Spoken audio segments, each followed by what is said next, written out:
The tea is exceptionally good today. Who made this? Very delicious. Hold on. Welcome, Cosmic Sippers. It's your girl, Nova Charm, and welcome to Astrology Tea with Nova Charm. And welcome to my very first episode of Astrology Tea. Here on this channel, we break down all of the astrology tea that you didn't know that you needed to hear. So if that sounds fun and good to you, go ahead and hit that like, make sure you subscribe, and don't forget to hit that notification bell so you don't miss an episode and you can sip with us every day, honey.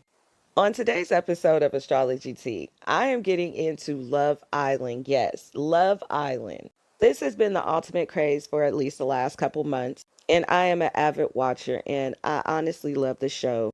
This season was a little bumpy, it was a little rocky, it was a little scary, so I'm really not sure how the couples are going to do outside the villa, but I wanted to take a moment to look at each of their charts and see if they have a chance of making it outside of the villa, because honestly, that's what the show is for. It's Love Island. We want to make sure that they actually make it outside the villa. I wanted to start with the first couple that actually left as a real couple, and that would be Clarke and Taylor. Now, I wasn't able to find a lot of information on Taylor, but Clarke kind of broke down her chart a little bit, and it kind of gave me an idea of what her chart looked like. Taylor did confirm that he is a Gemini sun, and when I looked a little further into it, it does appear that he's a Gemini moon as well. Also, his Venus is in Gemini as well as his Mars. That's a lot of Gemini energy right there. It does appear as well that his Mercury is in Cancer. Seeing Taylor this season and seeing his chart, it gave very strategic. He was not into Alandria from the beginning, and honestly, with this chart, you can't fake it. With a Gemini, you can always tell if they're interested, and they will show you based on how they act. If they are not showing it, they do not feel it. And we've seen the difference in how he related to Clarke when she came in the villa. But he wanted to stay on the show, so he needed to make sure that Alandria felt safe enough in their connection so that she will always pick him. Because if nothing else, he wanted to make sure that he made it and he stayed on the show. I mean, let's just be real. Now, when it comes to Clarke, she's an Aquarius rising, a Cap sun, Cancer moon, and her Venus is in Aquarius, and her Mars is in Scorpio, and her Mercury is in Capricorn. Now, when it comes to how they communicate with one another, they're actually polar opposites, but in the best way. You see, when it comes to Capricorn and Cancer, those placements are actually sister signs. So they have enough in common to find common ground, but at the same time, they have enough differences to be able to see the other one's point of view. Now, you're probably wondering why I didn't start with their sun signs. The reason why is because with Mercury, that is a big thing. Communication rules over everything. And even though their sun signs, of course, mean a lot, it doesn't determine what their relationship would actually look like. Now, if we want to take a look at their sun signs, Taylor being a Gemini sun and Clarke being a Capricorn sun, typically those are polar opposites. I mean, you got the Gemini sun that's, you know, likes to have fun and goofy, and we've seen that displayed through Taylor throughout the season. And you have the Capricorn sun that is a little bit more serious and a little bit more controlled and stoic, the way that Clarke handled herself on the show.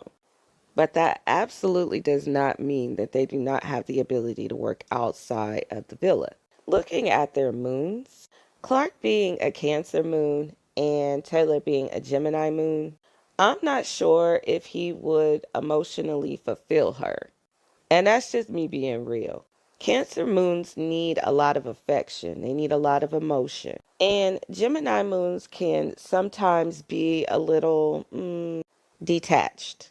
By him having a Cancer Mercury, he can talk the good game and probably make her feel that way when he says it, but I'm not sure how much he'll be able to show it. Now, when it comes to Venus, Venus for women tells more about how they like to be loved, and Mars for women tells about the men that they are attracted to, or women. You never know. I mean, I'm just saying. And when it comes to men, Venus tells the type of women that he is actually attracted to or drawn to. And Mars tells how he asserts himself and puts himself out there when it comes to the love and different things. Just anything he goes after in general, okay?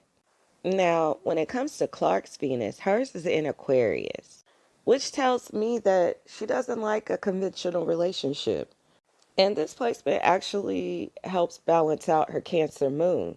Because with Aquariuses, they don't really like to be all that. Aquarius energy needs that freedom. It don't like to be crowded on. So little things that Taylor was doing, like planning the picnic and how he asked her to close things off, that is literally perfect for her. Because it's not too pushy, but yet it makes her feel seen. The way that they linked up and even got together as a couple was completely unconventional. And when I look at her Mars and see the type of men that she's actually attracted to, her Mars is in Scorpio.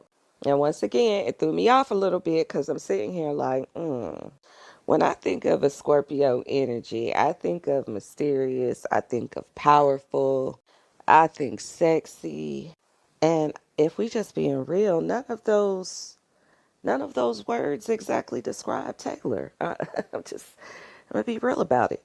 All I know is that Taylor better be just putting it down in the bedroom, okay? Because she like that too. You got to be able to do something. You got to give her something, sir. Now, when it comes to Taylor's Venus and Mars, both of those are in Gemini, which both of their Venuses are in air signs, so that is definitely like a little matching point for them. However, their Mars is a little different with her Mars being in Scorpio and his being in Gemini. That dynamic, when it comes to how they fight, I'm going to just put it to you like this. Taylor going to be all talk, but Clark's always going to get the last laugh, okay? Now back to Taylor in his double Gemini. He goes after exactly what he likes, okay? That is just what it is. And we literally seen it in real time. He's not even going to play around with it. With both his Venus and Mars being in Gemini, it just lets you know that whatever he likes, and he will go after exactly what he likes. And what he likes is an intelligent woman, someone who he can joke around and have fun with. He loves that playful energy. And that's why he had described it like she made him feel like he was in high school. That is the thing that sparks him. Now, I wasn't able to find much about Taylor's rising sign, but Clarke's rising sign is in Aquarius, which that puts her seventh house in Leo.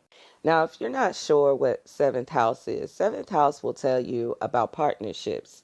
And it'll tell you about who you could possibly be marrying. It could tell you a little information about your husband now. That's what I'm saying. Like, I could give y'all the tea. Go on and hit that like. Go on and subscribe. Because I'll be giving y'all tea on here. I'm about to give y'all some information that's going to get y'all through life, okay? But that seventh house in Leo, it gives star quality. Once again, she likes a dominant man, a powerful man, someone who is in the limelight. Honestly, it makes sense that when she first came in, she was drawn to Ace because he gives that energy that Clarke actually likes. Ooh, oh my God. But it's just facts. But, it doesn't have to necessarily mean that just because that sign is there, that is the sign that you would actually marry. They could just have that quality. And by them meeting on national TV and her coming in as a bombshell and Taylor already being there, it kind of still gives that energy to it. Now, my overall rating on whether or not this couple will make it, I think they have a chance at a nice relationship. Do I see wedding bells? No. And that's just me being real. And I mean, you never know what the universe has in store. I just feel like once the fandom of everything dies down and they start to get very serious, he's not the serious type. He's just not. And Clarke has a lot of serious, powerful energy. She's going to want a man that's a little bit more mature on her arm. So I don't see wedding bells for them, but I definitely see a relationship that would last outside the villa for maybe some months, maybe a few years. Like I said, once the fandom dies down, so will their relationship.